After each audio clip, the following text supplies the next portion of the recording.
আল্লাহ রাব্বুল আলামিন বলেন, ইন্নাল্লাযীনা ক্বালু রাব্বুনাল্লাহ সুম্মাস্তাকামু তাতানাজ্জালু আলাইহিমুল মালাইকা আল্লা তাখাফু ওয়া লা তাহজানু وأبشروا بالجنة التي كنتم توعدون।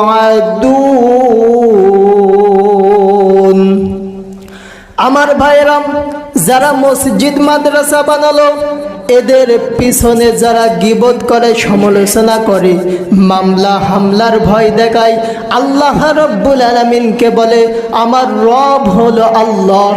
আল্লাহ রাব্বুল আলামিন সাথে সাথে ফেরেশতাদের মৃত্যুর সময় পাঠিয়ে দেন, বান্দারে আল্লাহ তাখাফু, তুই ভয় পাস না, ওয়ালা তাহজানু, তুই টেনশন করিস না, ওয়া আবশিরু বিল জান্নাহ, তুই যে সারাটা জীবন মসজিদ মাদ্রাসার জন্য খেদমত করলি, নিজের প্রয়োজনের সময়টুকু তুই মসজিদ মাদ্রাসার জন্য বিলিয়ে দিলি, আল্লাহ তাখাফু ওয়ালা তাহজানু, তুই ভয় পাস না, টেনশন করিস না, ওয়া আবশিরু বিল জান্নাহ, তুই জান্নাতে ঢুকে যা, যার ওয়াদা আমার আল্লাহ রাব্বুল আলামিন দিয়েছিল।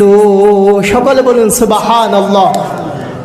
তাহলে যারা মসজিদ মাদ্রাসার কমিটি, মসজিদ মাদ্রাসা উন্নতি করতে যারা চায়, এদের পিছনে যারা সমালোচনা করে, তাহলে এরা খুব মনে হয় সফলতা অর্জন করবে, তাই তো নাকি? না ক্ষতিগ্রস্তের অন্তর্ভুক্ত হয়ে যাবে? ক্ষতিগ্রস্তদের অন্তর্ভুক্ত হয়ে যাবে।